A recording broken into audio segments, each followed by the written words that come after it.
Tandaan po natin, yung tunay na pakikipagkaisa, yung tunay na unity, kailangan kung ano yung kahinaan ng kapatid mo. Ikaw yung pupuno. Yan. Ikaw yung gagawa nung hindi niya kayang gawin. Eksakto, di ba? Yung kagaya namin, pag nag-uusap kami, no? Yung mga hindi ko masabi, siya yung magsasabi. Kumbaga, tulungan. Lahat tayo may kalakasan, lahat may kahinaan. Dapat, ready tayo na tanggapin, hindi lang yung kalakasan ng kapatid natin, kundi pati yung kahinaan. Tama. Kasi ang tunay na pagkakaisa, kung saan mahina yung kapatid mo, doon mo siya tutulong. At mamahalin mo siya bilang kung ano siya. Yun. Tama. Diba? Dapat marunong kang tumulong at marunong kang humingi ng tulong. Yun. Yung paisa. Diba? Yun.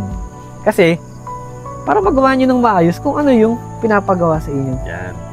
Hindi yung sinosolo mo lahat. Tama. Hindi pwedeng ganun. Kasi nga, kailangan tulong-tulong. One body nga eh. Yes. Iba't ibang katawa, iba't ibang part. Ang Diyos nga mismo eh. Kumuha siya ng makakatulong eh. Oo, hindi naman niya sinuloy. Meron siyang Si Jesus Christ, all-powerful. Tumawag pa siya ng 12 disciples para tumulong sa kanya. Di ba? So, ibig sabihin lang nun, hindi nakakayang humingi ng tulong. Amen. Huwag mo suluhin. Suluhin, papagod ka. Oo, papagod ka. Papagod ka. Tapos, yung reward, parang worth it ba to? Nasa sa pagod ko, ako lang din yung makikinama. Tama. At least, parang mas masarap na yung reward kayong lahat. Idinamay mo sila sa blessing na makukuha mo. Tama. Yan. Unity in diversity. Tama. Yan.